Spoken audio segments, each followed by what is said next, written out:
கில்லி release 2004 ஏப்ரலில் பார்த்தா அதே வைப்பில் இருக்குது.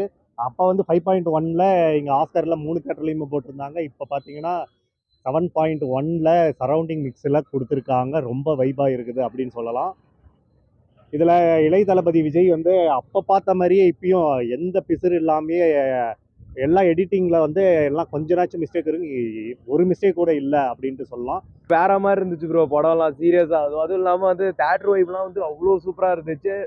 ஆல்ரெடி இது 2024லேயே நான் பார்த்தாலுமே கூட இப்போ பார்க்கும்போது அது சூப்பராக இருக்குது. அதான் சொல்கிறேன்ல, இது ஒரு வாட்டி இல்லை, இன்னும் வந்து 1000 வாட்டி எவ்வளோ வாட்டி பண்ணாலும் இப்போ ஓகே ப்ரோ. என்னடிக்க எத்தனை வாட்டி பண்ணாலுமே இந்த படம் வந்து ரீரிலீஸ் தான் கண்டிப்பாக பார்ப்பேன் அப்படின்ற மாதிரி. ஏன்னா ஒரு ஸ்ட்ரெஸ் பெஸ்ட்டாக இருந்துச்சு ப்ரோ. ஒரு ஒரு நாஸ்டால்ஜிக் ஃபீல் அப்படியே வந்து இருந்தது அப்படின்னு சொல்லலாம். அந்த 90s டைமில், ஐ மீன் 2004 அந்த வருஷம் தான் என்னுடைய பேர்ன். அதே மாதிரி திரிஷா வந்து அந்த க்யூட்டாக விஜயோட வீட்டில் பார்த்தீங்கன்னா அந்த பொம்மைக்குள்ளே உட்காந்துருப்பாங்க. பார்த்தீங்கன்னா அது க்யூட்டாக இருக்கும் திரிஷாவை பார்க்குறது. அது அப்படியே உண்மையான திரிஷாவா இல்லை பொம்மை திரிஷாவா அப்படின்ற மாதிரி இருக்கும் அந்த சீன்ஸ் எல்லாம். அதே மாதிரி இளைய தளபதியோட தங்கச்சியாக நடிச்சிருப்பாங்களே, அவங்க பேர் தெரியல, அந்த பொண்ணு பார்த்தீங்கன்னு வச்சுக்கோங்களேன், அதுக்கு கொடுத்த நடிப்பு எல்லாமே அதுக்கு தகுந்த மாதிரியே நடிச்சிருக்கு அப்படின்லாம். படத்தில் பிடிச்ச டைலாக்ஸ்ங்களா, எப்போ நீ ஃப்ராடு பண்ணி ஜெயிச்சிடலான்னு முடிவு பண்ணிட்டியோ அப்போவே நீ தோத்துட்டடா. தம்மா துண்டு பிளேடு மேலே வச்சிருந்த நம்பிக்கையை ஓ மேலே வை, ஜெயிக்கலாம் அப்படின்றது அதுவாக இருக்கட்டும். அதுக்கப்புறம் உடம்புல இருக்கிற பலத்தோட மனசில் இருக்கிற பலம் தான் ஜெயிக்கிறதுக்கு வரும், ஜெயிக்கும் அப்படின்னு சொல்கிறது அந்த சீனாக இருக்கட்டும். பார்த்தீங்கன்னா அதில் அவங்க பொண்ணுகிட்ட அவங்க அப்பா வந்து விஜய் கிட்ட கேட்பாரு, நீ படிக்காம கில்லி கபடின்னு போயிட்டு இருக்கிற அப்படின்னதுக்கு இந்த பொண்ணு சொல்லும் பாருங்க, அப்பா நீங்க படின்றீங்க, இவன் கபடின்ற பாரு. அதெல்லாம் அட்டகாசமான சீன்னு சொல்லலாம். எனக்கு பிடிச்ச சீன் அது. பிரகாஷ் ராஜாவே தெரியல, முத்துப்பாண்டியாவே வாழ்ந்துருக்கிறாரு அப்படின்னு சொல்லலாம். அந்த ஹாய் செல்லம் அப்படின்ற அந்த அந்த மாடுலேஷனே அந்த படத்துல ஒரு சூப்பரான ஒரு விஷயம் ப்ரோ. இப்போ வரைக்கும் அந்த மிமிக்ரி ஆர்டிஸ்ட் வந்து பிரகாஷ் ராஜ் அவரோட வாய்ஸ் வரல அப்படின்னா, அவங்க மேஜரா எடுக்கிறதே வந்து பார்த்தோன்னா ஹாய் செல்லம் அப்படின்னு அந்த மாதிரி தான் வந்து அவர் பேசிட்டு இருப்பாங்க. அது ரொம்ப சூப்பராக இருந்துச்சு. ஒரு டெரரான வில்லனாகவும் இருப்பாரு, கொஞ்சம் நகைச்சுவையா இருக்கிற வில்லனாகவும் இருப்பாரு. அதெல்லாம் ரொம்பவே சூப்பரா இருந்துச்சு. 2004ல் நான் ஒரு வாரம் கழிச்சு தான் தேட்டருக்கே வந்து பார்த்தேன். ஆமாம், அந்த வைப்பு சூப்பராக இருந்ததுங்க. நான் அப்போ வந்து சப்னா சாந்தம் சங்கீத்துன்னு இருந்தது. இப்போ வந்து ஆஸ்கர் 3 தேட்டர்ஸ் இருக்கு. அப்போ பார்த்தீங்கன்னா சப்னா பெரிய தேட்டர், செகண்ட் ஸ்க்ரீன் சப்னா. 2024ல் பார்க்கலங்க, அப்போ பார்க்கல. அதாவது இந்த படம்லாம் அந்த டைம்லயே வந்து பார்த்தோம்னா ஒரு பயங்கரமான ஒரு மூவி. இது மாசிவ் ஓப்பனிங்கான ஒரு மூவி. இத்தனைக்கும் ஃபஸ்ட்டு 50 crores கலெக்ட் பண்ண முதல் தமிழ் படம் அப்படின்னு இந்த படம் தான் சொல்லியிருக்காங்க. அப்படின்ற போது படையப்பா வசூலை பீட் பண்ண படம் அந்த டைம்லேயே. அந்த வருஷத்துலேயே வந்து பார்த்தோன்னா 250 நாள் வந்து ஓடின படம். இந்த மாதிரி நிறைய பெருமை இருக்குது இந்த படத்துக்கு. ஆனால் இந்த படம் ரீரிலீஸில் வந்து இப்போ ரீரிலீஸ்லேயே நம்பர் 1ல் இருக்கிறது அப்படின்னு பார்த்தோன்னா கில்லி தான் நம்பர் 1ல் இடத்துல இருக்குது. த்ரிஷா மேடம் அவங்களாம் செம்ம சார்மிங்காக இருந்தாங்க. அதுவும் இந்த படத்தில் வந்து பார்த்தா சூப்பராகவே பண்ணியிருந்தாங்க. தேட்டர் வாய்ப்புலாம் அதான் சொல்கிறேன்ல, இங்கே தளபதி விஜய்க்கு எந்த அளவுக்கு வந்து இந்த மூவிக்கு ஒரு பவர் இருக்கோ அந்த அளவுக்கு த்ரிஷா மேம்க்கு அப்படி ஒரு பவர் இருக்குது.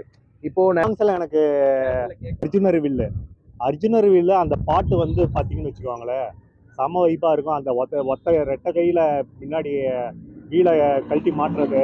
நிறைய படத்துல வந்து பார்த்தோம்னா ஒரு சில ஹீரோயினிஸ் வந்து பார்த்தோன்னா சும்மா தேவை இருக்கோ இல்லையோ அதுக்கு வந்து சும்மா இந்த படத்துல ஹீரோயின் இருக்கட்டுமே அப்படின்றதுக்காக பண்ணியிருக்காங்க.